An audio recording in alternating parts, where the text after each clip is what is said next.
अस्सलाम वालेकुम dear students and viewers. मैं हूं कमर ज़मान आज के नए लेक्चर के साथ। आज हम जो टॉपिक स्टार्ट करने जा रहे हैं उसमें हम प्रोग्रामिंग के अंदर जो टॉपिक ऑलरेडी हमने स्टार्ट किया हुआ है ऑपरेटर्स वाला, उसी में एक सब टॉपिक है एल वैल्यू आर वैल्यू का। उसके बाद हम यूनिटरी और बाइनरी ऑपरेटर को डिस्कस करेंगे। कंपाउंड असाइनमेंट स्टेटमेंट क्या होती है, असाइनमेंट ऑपरेटर क्या चीज़ है, और लास्ट में हम इसको सैम्पल प्रोग्राम के थ्रू अंडरस्टैंड करेंगे। तो स्टार्ट करते हैं। Describe L value and R value. Programming के अंदर लास्ट हमने टॉपिक एंड किया था असाइनमेंट ऑपरेटर के ऊपर।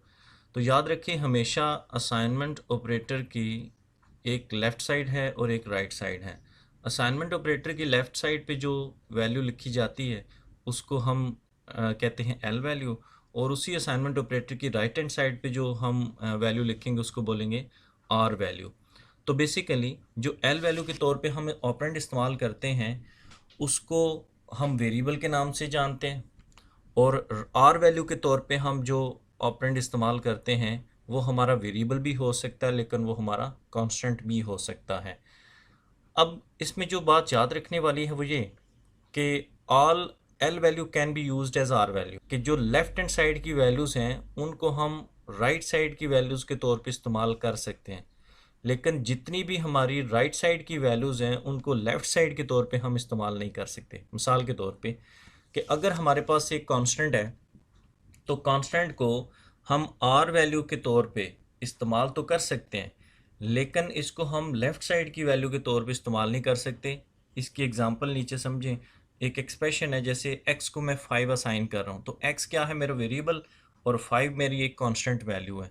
तो 5 की वैल्यू मैं x को असाइन तो कर सकता हूँ, ये एक वैलिड स्टेटमेंट है, लेकिन मैं 5 को x असाइन नहीं कर सकता।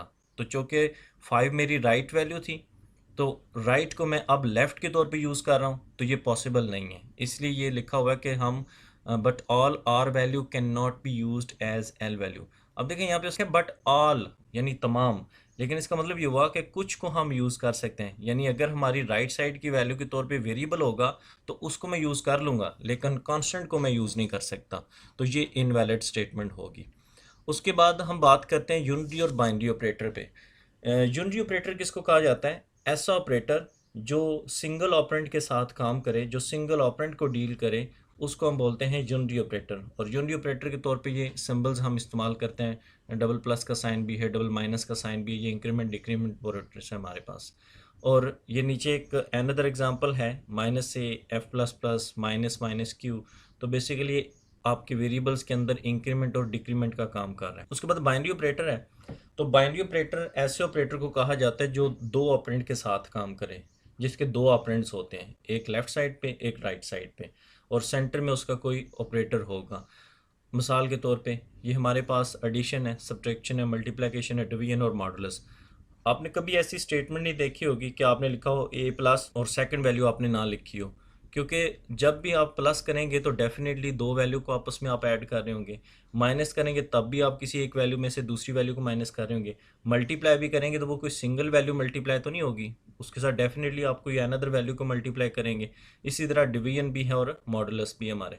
तो ये सारे के सारे हमारे ऑपरेटर जो हैं ये बाइनरी ऑपरेटर कंसिडर होते हैं, क्योंकि इसके दो ऑपरेंड्स होते हैं।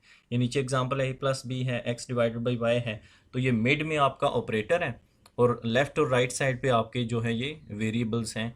इसको हम बोला जाता है ओवरऑल बाइनरी ऑपरेटर्स। उसके बाद बात करते हैं हम कंपाउंड असाइनमेंट स्टेटमेंट के ऊपर कि कंपाउंड असाइनमेंट स्टेटमेंट क्या है।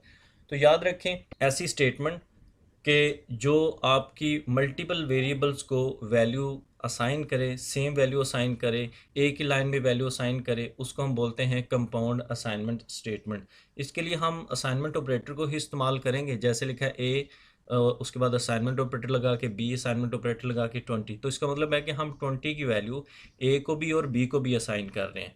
अब अनदर एग्जांपल नीचे देखें, हमने एक्स वाई और जी को 62 की वैल्यू असाइन की है।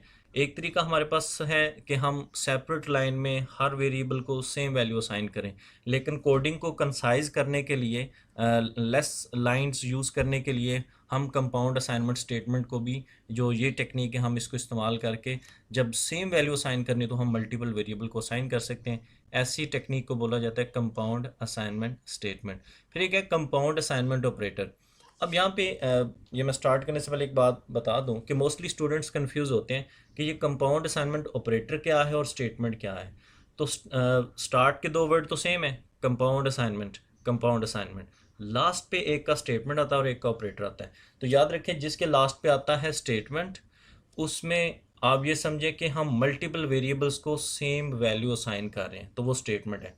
लेकिन जब बात आती है ऑपरेटर की, तो इसको याद रखना हमारे लिए ज़्यादा आसान है, क्योंकि ऐसी स्टेटमेंट कि जिसके अंदर हम जब किसी अरिथमेटिक ऑपरेटर के साथ असाइनमेंट ऑपरेटर इस्तेमाल कर लें तो वो बन जाता है कंपाउंड असाइनमेंट ऑपरेटर। तो ऑपरेटर से आप याद रखें अरिथमेटिक ऑपरेटर्स। तो सी लैंग्वेज के अंदर कंपाउंड असाइनमेंट ऑपरेटर जो है, इसको जब हम इक्वल साइन यानी असाइनमेंट ऑपरेटर के साथ अरिथमेटिक ऑपरेटर के साथ इस्तेमाल करते हैं तो उसको हम बोलते हैं कंपाउंड असाइनमेंट ऑपरेटर। और ये बेसिकली मैथमेटिकल कैलकुलेशंस को इजी करने के लिए, कंसाइज करने के लिए ये टेक्निक हम इस्तेमाल करते हैं। तो इसका सिंटैक्स है वेरिएबल, ये आपका जिसको वैल्यू हमने असाइन करनी होती है। ओपी क्या है, ये आपका कोई भी अरिथमेटिक ऑपरेटर हो सकता है, एडिशन, सब्ट्रैक्शन, मल्टीप्लिकेशन या डिवीजन वाला। और एक्सप्रेशन बेसिकली आपकी कोई कांस्टेंट वैल्यू भी हो सकती है या कोई वेरिएबल भी हो सकता है। तो इसको आप ये एग्जांपल के थ्रू इजीली अंडरस्टैंड करेंगे। जैसे मैंने लिखा n प्लस इक्वल 20, तो ये बेसिकली इक्वल है n is equal to n plus 20 के। तो यहाँ पे दोनों स्टेटमेंट्स आपकी सेम फंक्शन अप्लाई कर रही हैं, और वो क्या है कि n की मौजूदा वैल्यू में 20 को ऐड कर रही हैं।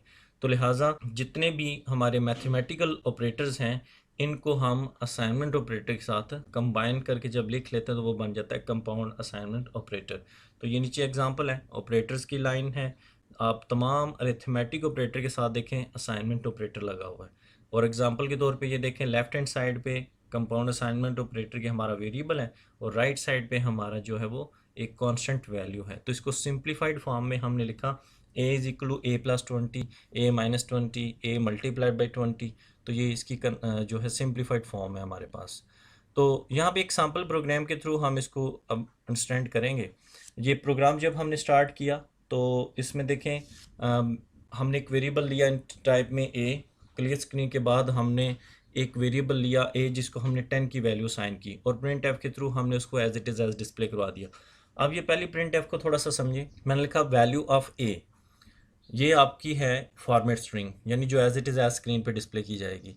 मॉडुलस डी आपका क्या है, फॉर्मेट स्पेसिफायर है जो बताता है कि ये किस किस्म की वैल्यू है। अगर इन टाइप की हो तो ये मॉडुलस डी होता है। इंशाल्लाह हम कमिंग लेक्चर में इसको भी डिस्कस करेंगे। और उसके बाद बैकस्लैश n है, ये एस्केप सीक्वेंस है हमारा, जो हमें नई लाइन में वैल्यू डिस्प्ले करवाने के लिए इस्तेमाल किया जाता है। इसलिए आप आउटपुट में देखें हर आंसर आपको नई लाइन में नज़र आ रहा है, तो वो बैकस्लैश n की वजह से आपको नज़र आ रहा है।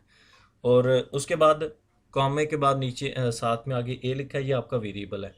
तो आउटपुट में आपको वो value as it is as display होगी। उसके बाद लिखा हुआ है compound assignment operator a plus equal 5। इसका मतलब है a is equal to a+5, यानी a की मौजूदा वैल्यू में 5 ऐड करें तो 10 + 5 क्या हुआ, 15। तो नेक्स्ट प्रिंट ऑफ स्टेटमेंट ने वो 15 डिस्प्ले किया। फिर उसके बाद a माइनस इक्वल 5 लिखा हुआ है, यानी a is equal to a-5। तो याद रखें हमेशा प्रोग्रामिंग के अंदर चूँकि वेरिएबल की वैल्यू चेंज हो सकती है और होती भी है, तो हमेशा हम इसकी मौजूदा वैल्यू को यूज़ करते हैं।